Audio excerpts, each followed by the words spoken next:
आज के विशेष प्रेस वार्ता में हमारे देश से जाने माने बिहार प्रदेश कांग्रेस कमेटी के इस ऐतिहासिक हॉल में 20 साल विनाश काल के विषय पर प्रेस वार्ता को उपस्थित सम्मानित राजस्थान के पूर्व मुख्यमंत्री सम्मानित आदरणीय अशोक गहलोत साहब, हमारे पूर्व मुख्यमंत्री छत्तीसगढ़ सम्मानित भूपेश बघेल साहब, हमारे राष्ट्रीय मीडिया के प्रभाग के अनुभवी और लोकतांत्रिक मूल्यों के लोगों तक पहुंचाने वाले श्रीमान जयराम नरेश जी, इस प्रेस वार्ता में बैठे सम्मानित बड़े भाई डॉक्टर अखिलेश प्रसाद सिंह जी, हमारे बिहार विधानसभा में विधायक दल के नेता सम्मानित डॉक्टर शकील अहमद साहब, हमारे मदन मोहन झा साहब, अभय दुबे जी, कौकब कादरी जी और अधीर रंजन चौधरी जी, जिन्हें आप लोकसभा में कांग्रेस के प्रतिपक्ष के नेता के रूप में आपने देखा है, और सम्मानित हमारे बिहार प्रदेश कांग्रेस कमेटी के सम्मानित सभी वरीय नेतागण, हमारे कार्यकर्तागण, इस सभागार में उपस्थित press media, electronics media, social media और प्रेस छायाकार, सभी को मैं दिल की गहराइयों से आपके प्रति आभार प्रकट करता हूं, धन्यवाद देता हूं। और मैं एक आध शब्द कह करके आगे मैं अपने वरीय नेता जो हमारे अखिल भारतीय कांग्रेस कमेटी ने इन्हें आपके बीच भेजा है, जो अपनी अनुभव से इस विषय पर चर्चा करेंगे। आप उसके पहले हम लोग एक 20 साल विनाश काल एक पुस्तक जो एक समन है सरकार के खिलाफ, ये नोटिंग आपके सामने हम लोग डिस्प्ले करेंगे। सम्मानित सभी से निवेदन है कि इसे दिखाने का कृपा करें।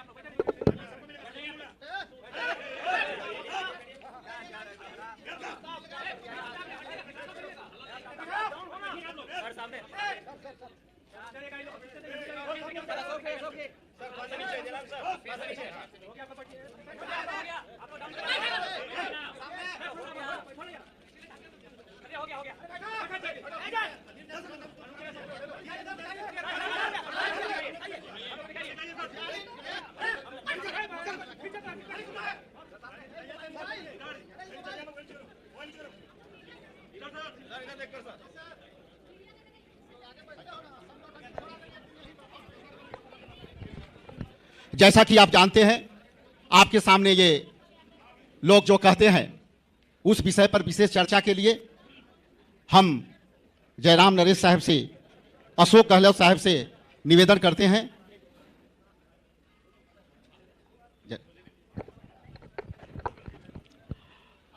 जैसा कि आदरणीय अध्यक्ष जी ने कहा है, अशोक गहलोत साहब इस पत्रकार वार्ता की शुरुआत करेंगे। मैं अनुरोध करता हूं आप लोगों के लिए और हमारे अतिथियों के लिए के स्वागत के लिए शकील अहमद साहब, मदन मोहन झा साहब और अखिलेश जी भी दो शब्द स्वागत के बतौर कहें।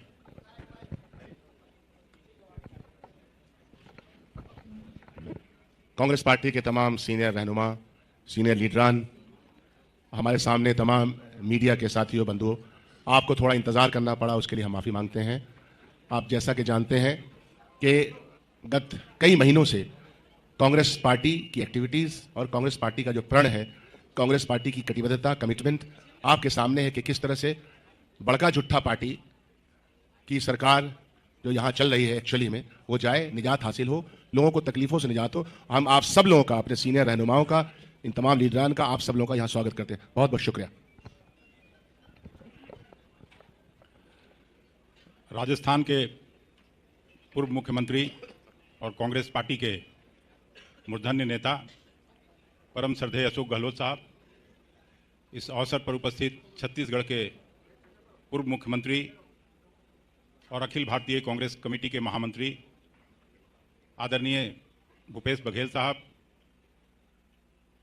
बंगाल से आए ऑब्जर्वर के रूप में कई बार लोकसभा में सांसद रहे, अखिल भारतीय राष्ट्रीय कांग्रेस के सम्मानित और वरिष्ठ नेता अधीर रंजन चौधरी जी, कम्युनिकेशन डिपार्टमेंट के हेड और राज्यसभा में मेरे सहयोगी भारत सरकार के पूर्व मंत्री परम आदरणीय जयराम रमेश साहब और बिहार कांग्रेस के सम्मानित अध्यक्ष राजेश जी, शकील अहमद खान साहब, मदन मोहन झा जी, कौकब कादरी जी और यहाँ उपस्थित तमाम पत्रकार साथियों, इस ऐतिहासिक सभागार में उपस्थित हम सभी कांग्रेस पार्टी के राष्ट्रीय नेताओं का हृदय से स्वागत और अभिनंदन करते हैं। मुझे केवल स्वागत करने का ही अवसर दिया गया है, इसलिए संक्षेप में मैं केवल इतना कहते हुए अपनी बात समाप्त करता हूं और अपने नेताओं को विश्वास दिलाता हूं कि जिन्होंने मां गंगा को दिया धोखा, उन्हें अब बिहार नहीं देगा मौका। इन्हीं बातों के साथ मैं पुनः आग्रह करता हूं मदन मोहन झा जी को और कम्युनिकेशन डिपार्टमेंट माइक वहां तक पहुंचाए।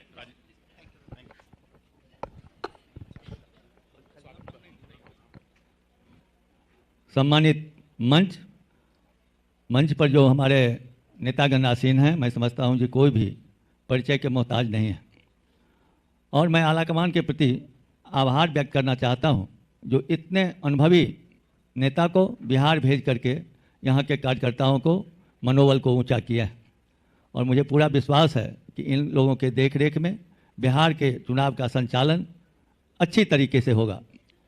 अंग्रेजी में एक फ्रेज है जो well begun is half done. आज अच्छी शुरुआत हुई, मैं समझता हूं जो आधा काम खत्म। तो मैं पुनः इन लोग को तहे दिल से शुक्रिया अदा करता हूं जो आप आज आए और आप लगातार हम लोग को मार्गदर्शन देते रहेंगे और उसका लाभ हम लोग उठाते रहेंगे। पुनः मैं आपको तहे दिल से स्वागत करता हूं और पत्रकार बंधु जो हैं सामने में, उनको भी आशा करता हूं कि इनके अनुभव का लाभ लेकर के यहाँ की जनता को बीच बीच में बताते रहेंगे। जय हिंद। मैं आदरणीय अशोक गहलोत साहब से अनुरोध करता हूं कि पत्रकार सम्मानित मंच, माफ़ी चाहते हैं, एक तो कन्फ्यूजन होगा टाइमिंग के अंदर, आपको इंतजार करना पड़ा। वैसे तो जो आपको बताया गया 20 साल विनाश काल, ये अपना आप एक मैसेज है देश के अंदर बिहार के बारे में कि पूरा मुल्क जानना चाहता है कि इस चुनाव में क्या होगा। ये चुनाव खाली बिहार के लिए नहीं है, ये चुनाव देश का भविष्य भी तय करेगा कि देश किस दिशा में जाना चाहता है। जो हालात बना रखे हैं केंद्र सरकार ने भी और जो दुर्दशा हुई है 20 साल में बिहार की, क्योंकि नीतीश कुमार जी भी बार बार पाला बदलते गए तो ठोस रूप में 20 साल का शासन नहीं हो पाया। बिना गुड गवर्नेंस के कभी भी विकास नहीं हो सकता है, समस्याओं का समाधान नहीं हो सकता है और इंफ्रास्ट्रक्चर नहीं बन सकता है। सभी मामलों में जो बिहार पिछड़ गया है, दुर्दशा हो रही बिहार की, इसीलिए हो रही है। गुड गवर्नेंस देने में सरकार बिल्कुल ही नाकामयाब रही और उसका कारण भी है कि जिस रूप में करप्शन पैदा हुआ, करप्शन पहली बार देख रहा हूँ कि डिप्टी सीएम हो चाहे मंत्री हो, खुले आरोप लग रहे, तथ्यों के साथ लग रहे हैं और कोई इस्तीफा नहीं हो रहा है। इस्तीफा नहीं करवाने का तो मोदी जी ने संकल्प ले रखा है। जब से आए मोदी जी तब से तय कर रखा, चाहे कुछ भी हो जाओ किसी मंत्री का इस्तीफा नहीं होगा। ये उनकी नीतिगत फैसला उनका है। इस देश का दुर्भाग्य है कि डेमोक्रेसी के अंदर भी ऐसे फैसले करके बैठे हुए लोग हैं और जिस रूप में शासन चल रहा है हमसे ज़्यादा आप लोग जानते हो, परंतु मोदी जी ने क्या कहा था यहाँ पर 15 के अंदर, क्या आपको मैं मदद करूँ, 50,000 करोड़ की, 60,000 करोड़ की, 70 की, 80 की, पता नहीं 125 तक ले गए मेरे ख्याल से। वो पता नहीं उसका क्या हुआ, किसी को नहीं मालूम। जो होनी चाहिए हर क्षेत्र में, शिक्षा में, स्वास्थ्य में, बहुत दुर्दशा है। मेरे पास आंकड़े हैं और अभी आपको जो बुकलेट बांटी जाएगी उसके अंदर विस्तार से उसके अंदर बताया गया है। मुझे बताने की आवश्यकता नहीं, मैं आपको इतना कह सकता हूँ कि जो सरकारी रिपोर्ट आंकड़े हैं उसके आधार पर भी स्थिति बहुत ख़राब है। और तो और देखिए, आप जो CNAG है वो कह रहा है कि 70,877 करोड़ रुपए का कोई हिसाब ही नहीं मिल रहा है। बताइए आप, ऐसा कभी नहीं होता है। और करीब 49,000 करोड़ का UC होते हैं, उपयोगिता प्रमाण पत्र, वो भी उपलब्ध नहीं है। तो पोल खोल दिए CNAG खुद ने इनकी। बाकी शिक्षा में, स्वास्थ्य में, जन कल्याण, जातिगत जन कल्याणकारी विकास, ग्रामीण विकास सभी विभागों में सबसे ज़्यादा भ्रष्टाचार यहाँ पर है। इस सरकार 5 साल में 3,59,000 करोड़ की राशि खर्च नहीं कर पाई। जो सरकार इतनी निकम्मी नाकारा हो कि जो पैसा खर्च नहीं कर पाए और उसमें जो केंद्र पैसा देता साथ में 40%, इसका मायने वो लेफ्ट हो गया होगा। तो फिर ये क्या काम करवाएंगे, आप खुद सोच सकते हो। घोटाले की बताई गई है, निजी संपत्ति बना ली गई है। सृजन घोटाले में सरकारी फंड एनजीओ के खातों में ट्रांसफर करके निजी संपत्ति बन गई है। और साथ में मनरेगा के अंदर पोषण आहार में, पीएम आवास योजना में भी घोटाले सामने आ रहे हैं। मुझे आश्चर्य हो रहा है कि एनसीआरबी की रिपोर्ट जो है भारत सरकार की अपराध और कानून व्यवस्था को लेके, वो कह रहे हैं 20 साल में बिहार में अपराध की दर जो 323% बढ़ गई है। आप कल्पना कीजिए कि 323% का बढ़ना, प्रतिदिन 953 आपराधिक घटनाएं होना, जिसमें हत्याएं 8 प्रतिदिन है। ये आंकड़े मेरे नहीं है। 33 अपहरण और 55 महिला अपराध शामिल है। ये स्थिति यहाँ बनी हुई है, तो आप सोच सकते हो कि इस प्रदेश का क्या हाल हो रहा होगा। आपको हमको सोचना पड़ेगा। उद्योगपतियों की 11 उद्योगपतियों की हत्या होगी 6 महीने के अंदर। ऐसी गंभीर घटना है, 6 उद्योगपतियों की हत्या हो जाए, बाकी लोगों का क्या होता होगा आप सोच सकते हो। जब उद्योगपतियों की हत्या होने लग गई तो बाकी गरीब का क्या हो रहा होगा, कोई पूछ रहा उसको। और कहते 3 करोड़ से अधिक जो है बेरोजगार पलायन कर गए मजदूरी के लिए। 3 करोड़ लोग दावे करते बार बार हम पलायन को रोकेंगे, उन दावे खोखले साबित हो गए लोगों के। और मेरे दृष्टि के अंदर तो पहला काम बिहार को ये करना चाहिए, 70 साल हो गए आज़ादी को, कि पलायन रुके पूरी तरह से। पूरे देश की सेवा बिहार वाला कर रहे हैं। बिहार की पृष्ठभूमि बहुत शानदार है, वो मुझे बताने की आवश्यकता नहीं। आप सबको और हम सबको गर्व है कि बिहार की पृष्ठभूमि जो है शिक्षा को लेकर या प्राचीन काल से लेकर वो एक अलग अद्भुत है। उस बिहार के लोग मजदूरी के लिए जाए हर राज्य में, पूरे देश के निर्माण में काम कर रहे हैं। यहाँ उनकी स्थिति क्या हो रही है आप खुद देख सकते हैं। ई पोर्टल पर दर्ज है ये जो बता रहे हैं आंकड़े, मेरे आंकड़े नहीं है ये। बाकी तो आप देखिए यूनिफाइड डिस्ट्रिक्ट इन्फॉर्मेशन सिस्टम बना रखा भारत सरकार ने, HRD मिनिस्टर ने। वो कह रहे हैं कि 23-24 के अनुसार बिहार में हायर सेकेंडरी स्तर पर शकल नामांकन दर जो है, ग्रॉस एनरोलमेंट रेशियो 30% रह गया है, जबकि राष्ट्रीय स्तर पर 56% है। 16,000 स्कूलों में बिजली उपलब्ध नहीं है, 6.5% स्कूलों में कंप्यूटर सिर्फ है, 2600 स्कूलों में केवल एक शिक्षक है और 117 स्कूल ऐसी जहाँ एक छात्र भी नहीं है। ये इस प्रकार की जो स्थिति बनी क्यों है? मेन बात यह है पेपर लीक की घटनाएं, फर्जी डिग्री, रैकेट पूरे देश को बदनाम कर रहे हैं। नीट, BPSC, पुलिस भर्ती, SSC, शिक्षक भर्ती जैसे सभी परीक्षाओं में घोटाले हो जा रहे हैं। ये खाली प्रॉब्लम बिहार की नहीं है, ये प्रॉब्लम तो कई राज्यों की है। राजस्थान का नंबर भी आता है उसके अंदर, गुजरात भी आता है, पंजाब भी आता है, यूपी भी आता है। अधिकांश राज्यों में जो गैंग काम कर रही है ये पेपर आउट करने का, ये आप सबको मालूम है। और तो और धर्मेंद्र प्रधान जी शिक्षा मंत्री रहते हुए नीट UG के अंदर 2024 में और UGC नेट 2024 के पेपर लीक हुए और बिहार इन कांडों का प्रमुख केंद्र रहा। इस प्रकार से मैंने बता दिया आपको, कैलिफोर्निया पब्लिक यूनिवर्सिटी से डिग्री प्राप्त करने का दावा कहते फर्जी है। अभी तो वो खुद ही बता सकते क्या हुआ होगा। आपके डिप्टी CM साहब पर जो आरोप लगते हैं उनका जवाब दे, वो बताए जनता को भी क्या असलियत क्या है। मंत्री जी है नकली दवा घोटालों में दोषी ठहराए गए हैं, ये स्थिति है। कोई इस्तीफा होने का तो सवाल ही पैदा नहीं होता है। इस प्रकार से मैं लंबी बात नहीं कहता हुआ आपको इतने कहना चाहूँगा कि स्थिति बहुत नाजुक है। स्वास्थ्य के अंदर भी एक तरफ राजस्थान है जिसने मॉडल कायम किया पूरे देश के अंदर, free medicine, free CT scan, free MRI operation free, 25 lakh तक का बीमा फ्री। और उम्मीद करते हैं कि यहाँ पे जो स्थिति बिगड़ी है कि 60% पद खाली है शिक्षा विभाग के अंदर, आपके स्वास्थ्य विभाग के अंदर 60% करीब डॉक्टर की कमी है और 80% पैरा मेडिकल स्टाफ कमी है। तो क्या लोगों को भला हो रहा होगा। बाकी तो अभी बहुत लंबी बातें हैं। बच्चे और महिलाओं में एनीमिया इतना भयंकर है कि उनका स्वास्थ्य बिगड़ रहा है। सोशल सिक्योरिटी की स्थिति बहुत नाजुक है यहाँ पर, आप सबको मालूम ही है। और जाति की जनगणना जो है उसको 2011 में हुई थी मनमोहन सिंह के वक्त में, उनको जारी नहीं किया गया। और इस प्रकार के हालात बने रखे हैं। एक्सपोर्ट प्रिपेयरनेस इंडेक्स में बिहार 70वें स्थान पर है। यहाँ air cargo, cold storage, container depot उपलब्ध नहीं है, जबकि यहाँ चीनी मिले हैं, जूट मिले हैं, खाली प्रोसेसिंग इकाइयाँ बंद पड़ी है। सामाजिक आर्थिक विकास के मामले में बिहार देश के सबसे अंतिम राज्यों में शामिल है। 20 सालों में बिहार में शिक्षा, रोजगार, सिक्योरिटी के क्षेत्र में पूरी तरह विफल रही है। करप्शन, क्राइम और पलायन बढ़ा है। अब जो हमने कहा है कि भाजपा JDU हटाओ और बिहार बचाओ, ये एक तो हम कहना चाहते हैं। और दूसरा, इंडिया गठबंधन की जीत जो है बिहार के सर्वांगीण विकास की गारंटी है। ये कॉन्फिडेंस इंडिया गठबंधन के अंदर है, राहुल गांधी के नेतृत्व में, तेजस्वी के नेतृत्व में और पार्टी मिलकर जो गठबंधन बनाई है सबके नेतृत्व में। हम उम्मीद करते हैं कि जनता का आशीर्वाद मिलेगा तो एक मॉडल कायम करेंगे बिहार के अंदर कि गवर्नेंस कैसी होती है, किस प्रकार से जो कमी रही है 20 साल में उनको हटा करके, और मैनिफेस्टो आएगा तब आपको और स्थिति क्लियर होगी। यही बात है कि मैं अपनी बात समाप्त करता हूँ। धन्यवाद। आदरणीय भूपेश बघेल साहब से अनुरोध करता हूँ। आदरणीय गहलोत साहब, आदरणीय जयराम रमेश जी, आदरणीय राजेश राम जी, आदरणीय शकील जी, आदरणीय अधीर जी, सभी हमारे कांग्रेस के वरिष्ठ नेतागण, उपस्थित सभी पत्रकार साथियों का मैं स्वागत करता हूं, अभिनंदन करता हूं। ये धरती भगवान बुद्ध की ज्ञान की भूमि है, भगवान महावीर और गुरु गोविंद सिंह की जन्मस्थली है। पूरे दुनिया को ज्ञान के प्रकाश देने वाली भूमि नालंदा विश्वविद्यालय, प्रजातंत्र की पाठशाला यदि कहें बिहार को तो अतिशयोक्ति नहीं, लेकिन आज प्रजातंत्र का गला घोटा जा रहा है। जनता के द्वारा चुनी हुई सरकार किस प्रकार से जनता का गला घोट रही है, इसका उदाहरण आप देखें। मनरेगा पूरी तरह से बंद है, जो गरीब जनता को 100 दिन का रोजगार देने की व्यवस्था है, कानूनी व्यवस्था है, वो अब बिहार में समाप्त हो गई। डबल इंजन की सरकार है।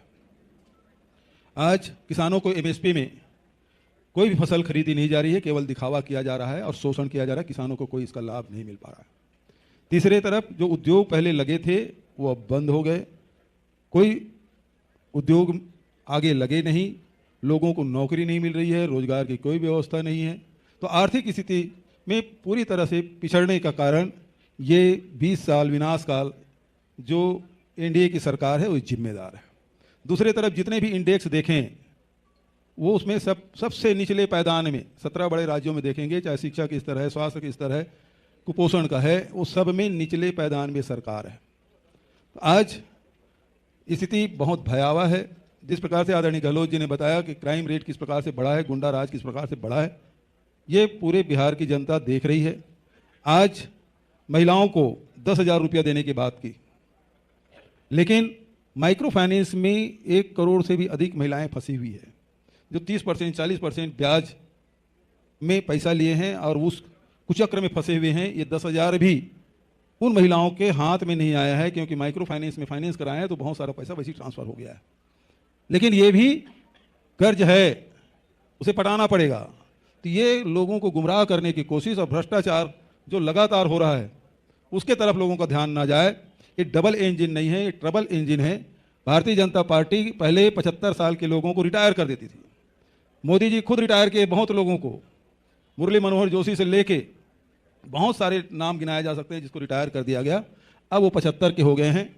नीतीश बाबू का स्वास्थ्य ठीक नहीं है। तो दोनों इंजन के मुखिया की स्थिति के बारे में आप सब जानते हैं। ये डबल इंजन नहीं है, ट्रबल इंजन है। और जब इंजन का रिंग पिस्टन खराब हो जाता है तो धुआं फेंकना शुरू कर देता है। तो ये सरकार की स्थिति यही है कि इनकी शासनकाल में पुल पुलिया कितने गिरे हैं उसके आपको जानकारी है। पूरे देश में ही खबर छपती है कि बिहार में ये पुल ढह गया, ये पुल ढह गया, ये पुल ढह गया। स्थिति बेहद खराब है। इस सरकार को बदलने की आवश्यकता है। और ये 20 साल विनाश काल बहुत मेहनत करके हमारे साथियों ने ये जानकारी कलेक्ट की है और ये आपके माध्यम से बिहार की जनता को समर्पित है कि किस प्रकार से 20 साल में बिहार का हाल बदहाल कर रखा है इस सरकार ने। और बिहार इसको बर्दाश्त नहीं करेगी, बिहार की जनता इसे बर्दाश्त नहीं करेगी और परिवर्तन सुनिश्चित है। मैं इन्हीं शब्दों के साथ आप सब ने मेरी बात सुनी, उसके धन्यवाद। इसके बाद अधीर दादा। हमारे नेता अशोक गहलोत जी, पूर्व मुख्यमंत्री राजस्थान, छत्तीसगढ़ के पूर्व मुख्यमंत्री भूपेश बघेल साहब, जयराम रमेश जी, बिहार के अध्यक्ष राजेश राम जी, सीएलपी लीडर शकील खान साहब, अखिलेश जी और सारे नेतागण, और आज ये सभागार में आए हैं यहाँ के सारे पत्रकारों ने, मीडिया वालों ने। ये सदाकत आश्रम ही है। हम लोग कुछ दिन पहले CWC की एक्सटेंडेड मीटिंग बुलाई थी और उसी दिन से आप लोग भी शायद पता चल गई कि बिहार में इस बार कांग्रेस और सारे महागठबंधन की जितने साथियों हैं ये सब मिलकर हम लोग बिहार को विनाश से बचाने के लिए, बिहार की हालत को सर्वनाश से बचाने के लिए हम लोग जो कवायद शुरू कर दिए थे वो आपको शायद पता चली होगी। आज उसी के नतीजे ही यहाँ 20 साल विनाश काल ये सारे मैनिफेस्टो आप लोगों के सामने हम लोग लाए हैं। जयराम रमेश जी इसका विस्तार से और स्पष्टीकरण करेंगे। मैं सिर्फ एक बात कहना चाहते हैं कि ये बिहार जहाँ हमारे बुद्ध, जहाँ महावीर, जहाँ हमारे सारे पुण्य भूमि के हैसियत से दिखा जाते हैं गुरु गोविंद सिंह जी और सारे ये साधु संत और सूफियों की पुण्य भूमि है ये बिहार। इस बिहार की हालात आप खुद देख लीजिए। आज हिंदुस्तान में एक फिसड्डी की सूबे की हैसियत से बिहार को जाना जाता, लेकिन ऐसा नहीं होना चाहिए था बिहार के। बिहार में कुछ चीज़ों की कमी नहीं है, सिर्फ कमी है ये सरकार चलाने की और लोगों की सेवा में बिहार के सारे संसाधनों की सही ढंग से उपयोग करने की कमियां है। और चुनाव आते ही आम लोगों को गुमराह करने के लिए तरह तरह की रेवड़ियां बांटने की सारे योजना बनाए जाते हैं। इतने अगर सरकार के पास धन रहते थे आगे, तो क्यों इस समय ये 10,000 की बहनों को लुभाने के लिए 10,000 की एक ऋण देने के बदले जिन ऋण की चंगुलों में, जिन कर्ज की चंगुलों में, जिन बकाया की चंगुलों में यहाँ की माँ बहनों फंसे हुए हैं, उससे बचाने के लिए क्यों ना कर्ज माफी का ऐलान किया गया। उसके बाद अगर ऐलान करते कि हम ये तो कर्ज माफी कर दिए हैं, फिर अगले तारीख में और कुछ देने वाला है, तब ना इनको शोभा देते। लेकिन ये बिहार के गरीबी को ये लूटना चाहते हैं। ये बिहार की गरीबी और बिहार की जो अभाव हम लोग की है, उसको चुनाव के समय उसको वो शोषण करना चाहते हैं। Poverty and penury is being exploited by this government, और कुछ नहीं। नहीं तो ये जो पिटारा खोले गए हैं, ये जो रेवड़ी के जो पिटारा खोले गए हैं, इसका समय आप देख लीजिए। चुनाव के पहले इसके घोषणा होता है, क्यों ना 1 साल पहले किए गए, क्यों ना 2 साल पहले किए गए। और इतने सारे धन अगर सरकार के पास रहते तो यहाँ मनरेगा में क्यों 100 दिन के बदले 34 दिन काम मिलते, बताइए। क्यों यहाँ 255 रुपया ये मजूरी मिलते, क्यों? अगर इतना धन रहे तो सरकार के पास नहीं है। सरकार के पास पैसा, ये सरकार फिसड्डी में चल रहे हैं। ये सरकार अभी कर्ज की जाल में फंसे हुए हैं और आम लोग भी फंसाना चाहते हैं। और चुनाव के पहले गुमराह करने के लिए जो रेवड़ी के बारे में सदन के अंदर भारत के प्रधानमंत्री मोदी जी खुद विरोध प्रकाश करते थे। हम लोगों को सदन के अंदर मोदी जी की भाषण सुने होंगे, बीजेपी वालों की भाषण सुने होंगे। ये रेवड़ी कल्चर को देश से खत्म करना चाहिए, ये नारा था जिस पार्टी को, जिस सरकार को। वो बिहार में आके ये रेवड़ी क्यों बंटने की कोशिश कर रहे हैं? क्योंकि वो जानते हैं कि इस बार उनकी बिहार की विनाश करने की चलते इस बार आम लोग इन लोग को सजा देंगे। इसलिए ये लोग डर के मारे आम लोगों को गुमराह करना चाहते हैं। इसलिए हम लोग चाहते हैं कि 0.3% की जो फर्क थी पिछले चुनाव में, उससे आगे जाकर बिहार में इस बार खर्चा पानी की सरकार, भ्रष्टाचार अपार, इसको खदेड़ने के बाद यह एक सरकार बनेगी आम लोगों की सेवा करने की सरकार। नमस्कार। अब मैं अनुरोध करूं जयराम रमेश जी से। उसके पहले मैं पत्रकार साथियों, बीते दिनों एक सामाजिक समूह से जब भेंट हुई तो उन्होंने जयराम सर को संदेश देने के लिए कहा था। जब ये जंगल सौंप रहे हैं लगातार अडानी को, तो उन्होंने कहा था कि हम ऋणी हैं कि उन्होंने सरकार में रहते हुए, पर्यावरण मंत्री रहते हुए 200 नो गो एरिया डिसाइड किए थे भारत के जंगल को बचाने के लिए। तो उनकी तरफ से मैं आपको शुभकामनाएं प्रेषित करता हूं और अनुरोध करता हूं कि पत्रकार वार्ता को सुनें। नमस्कार साथियों, आज ये 42 पन्ने का चार्जशीट जारी किया गया है, पर यह सिर्फ आरोप पत्र नहीं है। यह आरोप पत्र का आधार है पिछले 20 सालों का 20 तथ्य।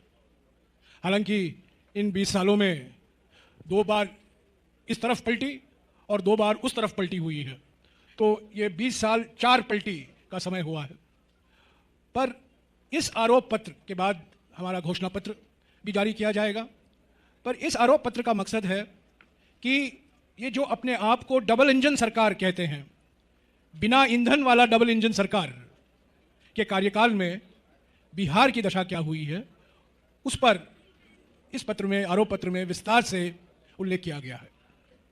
मैं सिर्फ यही कहूँगा विधानसभा के चुनाव के संदर्भ में कि बिहार एक निर्णायक मोड़ पर खड़ा हुआ है। एक रास्ता, 2 रास्ते दिखाई दे रहे हैं बिहार की जनता को, खास तौर से बिहार के युवाओं को।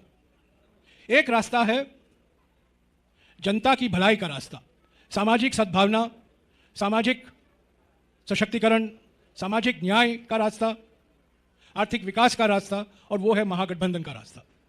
और दूसरा रास्ता है, जैसा कि मैंने कहा, बिना ईंधन वाला डबल इंजन, स्वघोषित डबल इंजन, और जो इस स्वघोषित डबल इंजन का ईंधन है सत्ता की मलाई, और उसका विवरण इस आरोप पत्र में भी किया गया है। मैं 3 या 4 मुद्दों को लूंगा इस आरोप पत्र से।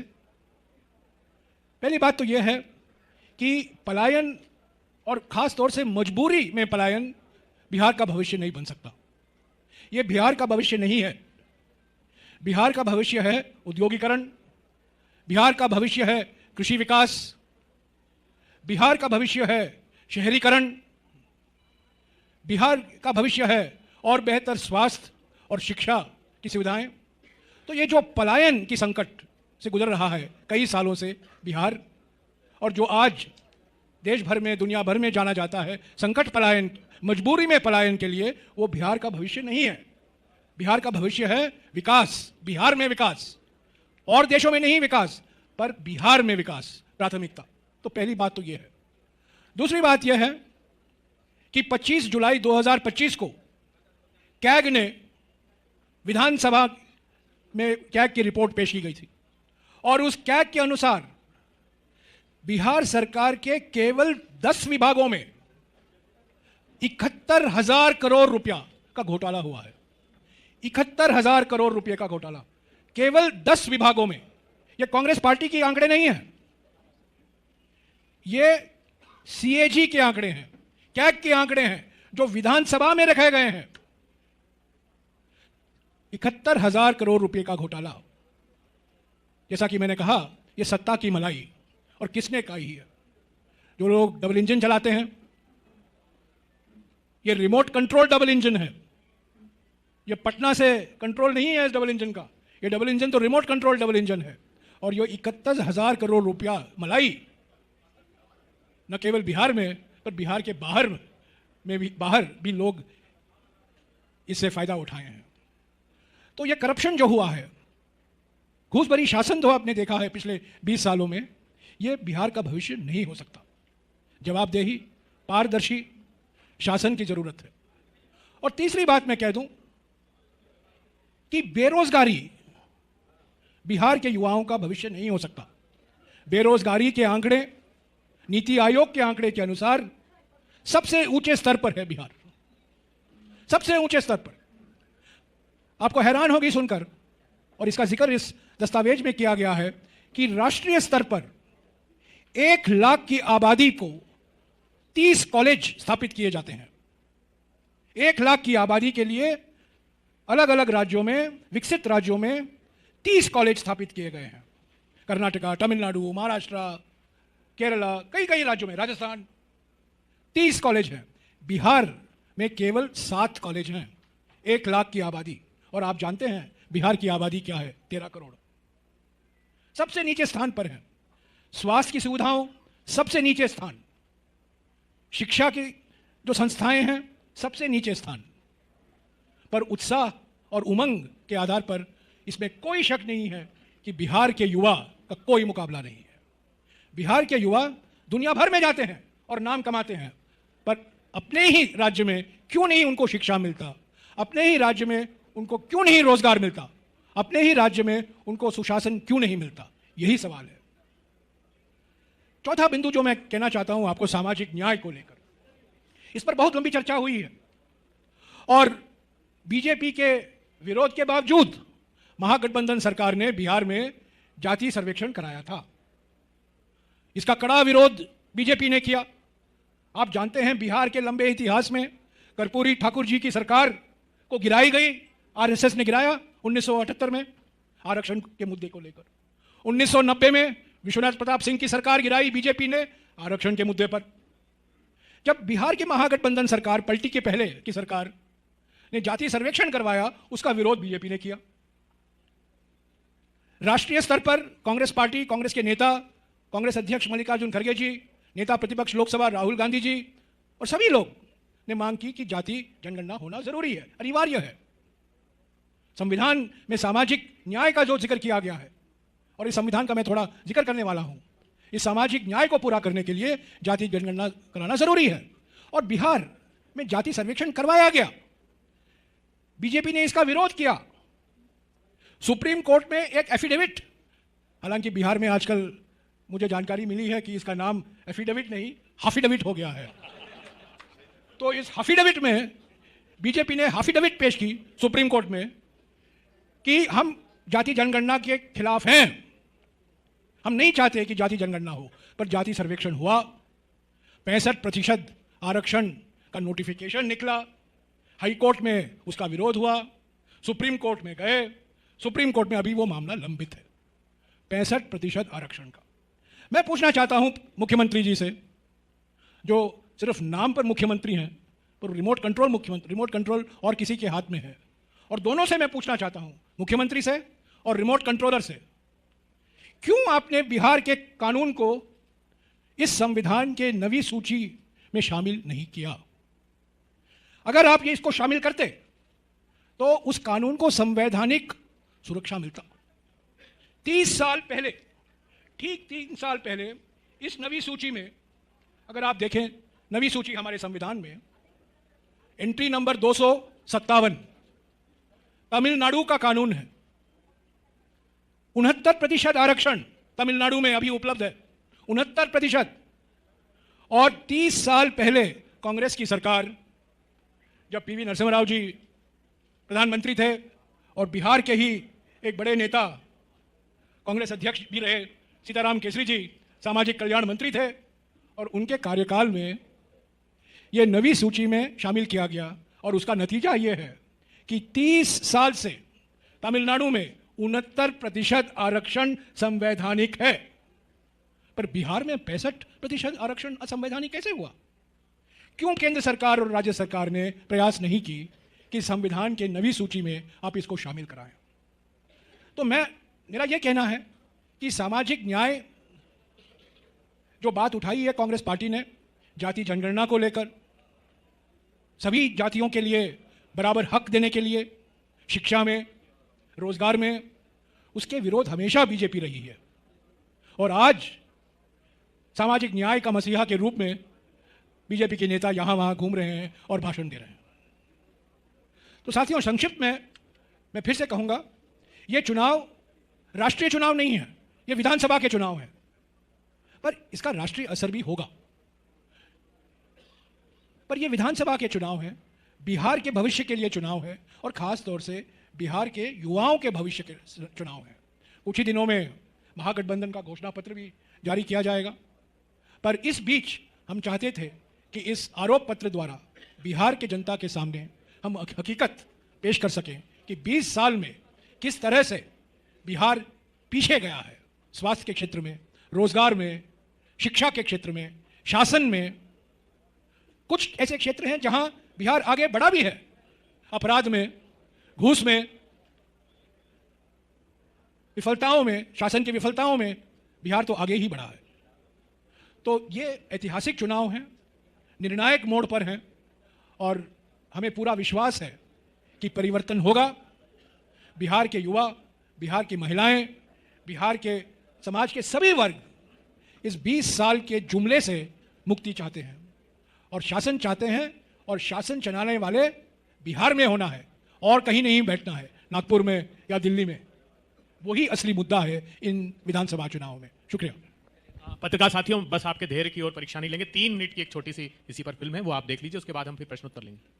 20 साल विनाशकाल। भाजपा जदयू नेताओं के चुनावी भाषणों में बिहार विकास की गंगा में डुबकी लगा रहा है, अन्यथा बिहार की जमीनी हकीकत तो बेहद भयावह एवं दयनीय है। प्रदेश के मुख्यमंत्री बीमार है, दिल्ली से चल रही सरकार है, गुंडा राज ने मचाया हाहाकार है, न शिक्षा, न स्वास्थ्य, न रोजगार है, मंत्रियों को कमीशन की दरकार है, हर ऑफिस में फैला भ्रष्टाचार है। देखिए भाजपा जदयू के 20 साल का पूरा हिसाब। 1, बिहार सामाजिक एवं आर्थिक रूप से पिछड़ा, देश के 17 बड़े राज्यों में सबसे पिछड़ा राज्य। 2, भीषण गरीबी, बिहार में 5 करोड़ लोग मात्र 40 रुपए दैनिक आमदनी पर जी रहे हैं, 64% लोग 67 रुपए से भी कम आमदनी पर जी रहे हैं। 3, पलायन की पीड़ा, 2 करोड़ 98 लाख मजदूर, 94% की आमदनी, 10,000 से भी कम। बेरोजगारी का दर्द, युवा झेलते रहे बेरोजगारी की मार, मोदी नीतीश सुनाते रहे जुमले हर बार। पीएम इंटर्नशिप योजना में 1 करोड़ की जगह सिर्फ 28,000 युवाओं को मिली इंटर्नशिप। 5, पेपर लीक से भविष्य चौपट, पिछले वर्षों में 10 से अधिक paper leak. Paper rate chart, NEET PG 70 से 80 लाख, नीट यूजी 30 से 40 लाख, बैंकिंग 15 से 20 लाख, एसएससी 15 से 20 लाख। 6, गुंडा राज, 20 वर्ष में 60,000 से अधिक हत्या, 1,15,000 से अधिक हत्या के प्रयास,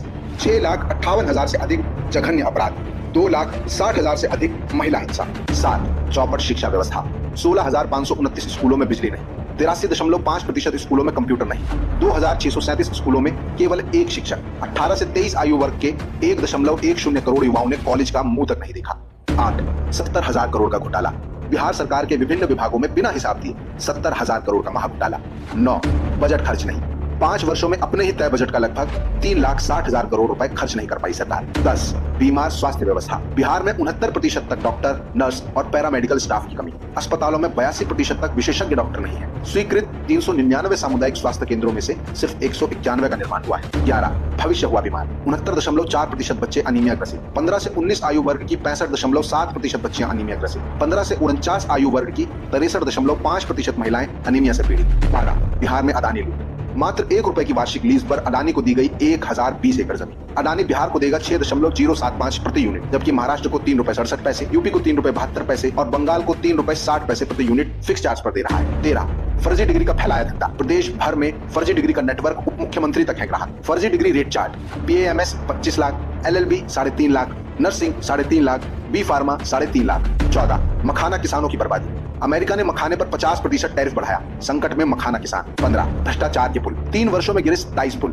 सिर्फ 2024 में 17 दिनों में गिरे 12 पुल। 16, फर्जी मंत्री भ्रष्ट सरकार। 7वीं फेल उप मुख्यमंत्री, बिना मैट्रिक बना फर्जी डीलिट धारक, जहरीली दवा निर्माता, सजा याफ्ता मंत्री, जाली निवेश। 17, मां गंगा को धोखा।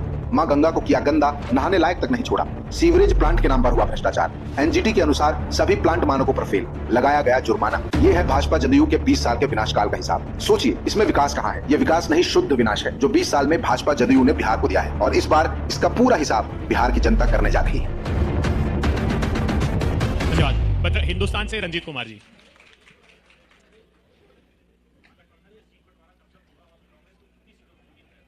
सीट बंटवारा कब तक होगा और कितनी सीटों की उम्मीद है?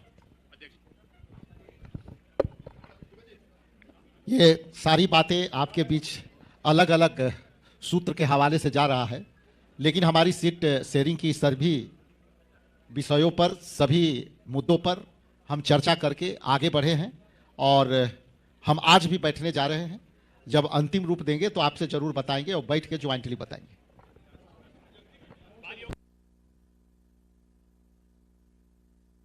ये किताब वितरित करवा दीजिए स्नेहाशीष जी, जो पीछे है वो बुक सबको वितरित करा दीजिए। बाल योगी जी, दैनिक भास्कर से।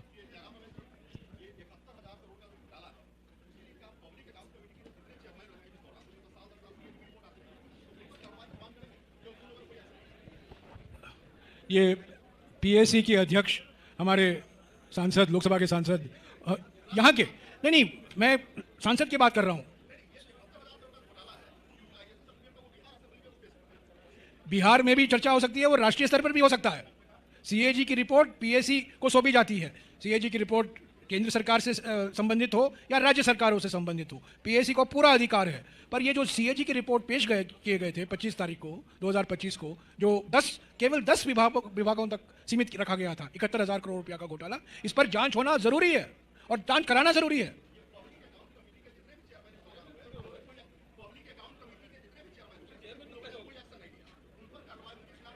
नहीं, देखिए, कार्रवाई होनी चाहिए जिन्होंने ये घोटाला कराया है, जो जिम्मेदार थे। यूटिलाइजेशन सर्टिफिकेट का दुरुपयोग किया गया है, उनके खिलाफ कार्रवाई होनी चाहिए।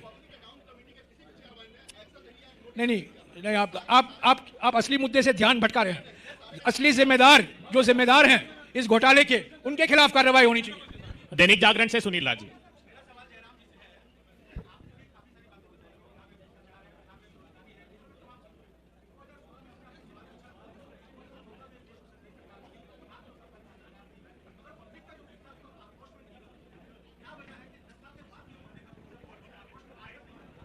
जी, आप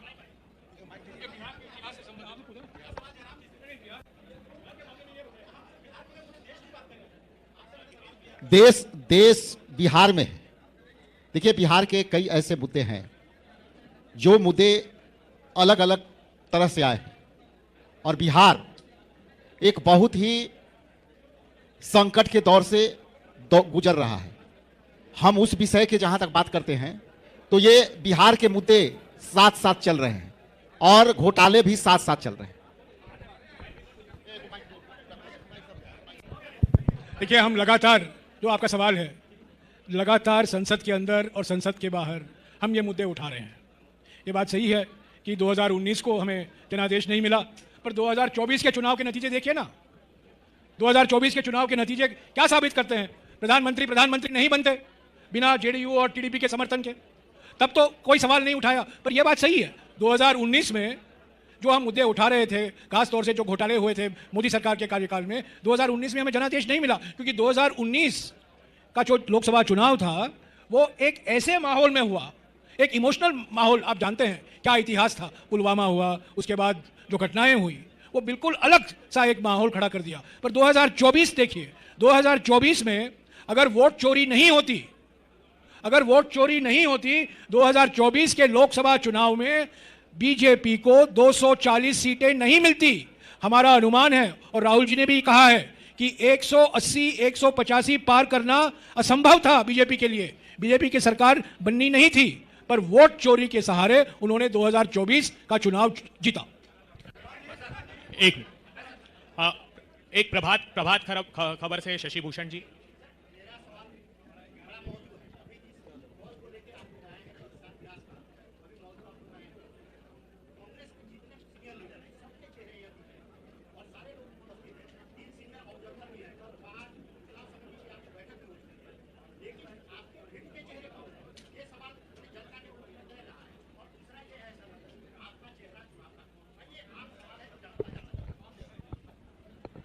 आज का विषय क्या है? आप इसके विषय में 20 साल विनाश काल, इससे संबंधित पूछिए।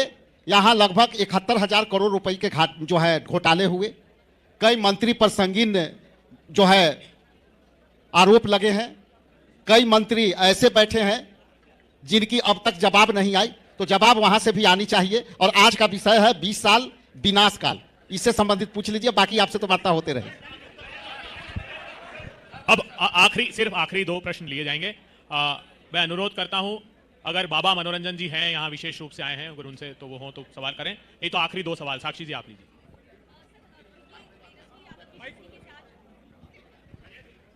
नेता प्रतिपक्ष तेजस्वी यादव जी ने आज चुनाव से पहले घोषणा की है कि हर घर वो रोजगार देंगे, हर घर में एक सरकारी नौकरी वो देंगे।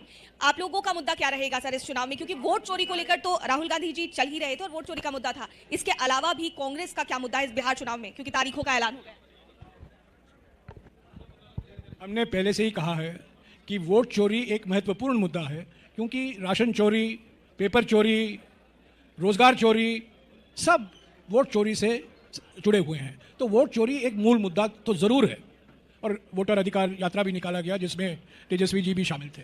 इसके अलावा स्वास्थ्य, शिक्षा, इंफ्रास्ट्रक्चर, सुशासन के बारे में हमारा जो संकल्प है, जो हमारे वादे हैं, जब घोषणा पत्र निकलेगा अगले हफ्ते आपको पूरी जानकारी मिल जाएगी। उसमें कोई राज नहीं है। तो क्योंकि हम चाहते हैं, हमारा मुद्दा जो है सामाजिक सद्भावना, सामाजिक न्याय और आर्थिक विकास, और आर्थिक विकास का मायने शिक्षा और स्वास्थ्य खास तौर से, उसी पर हम प्राथमिकता दे रहे हैं। सुजीत जी आज तक से।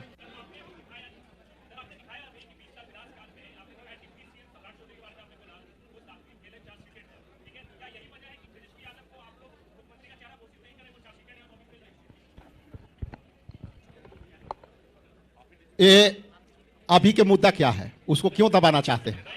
अभी के मुद्दा तो ये है कि भाई मंत्री पर जवाब है, वो सवाल तो दे नहीं रहे हैं और हमको घेर रहे हैं। आपके जो सवाल है हम लोग परमानेंट उसका विराम देंगे, बहुत जल्दी देंगे।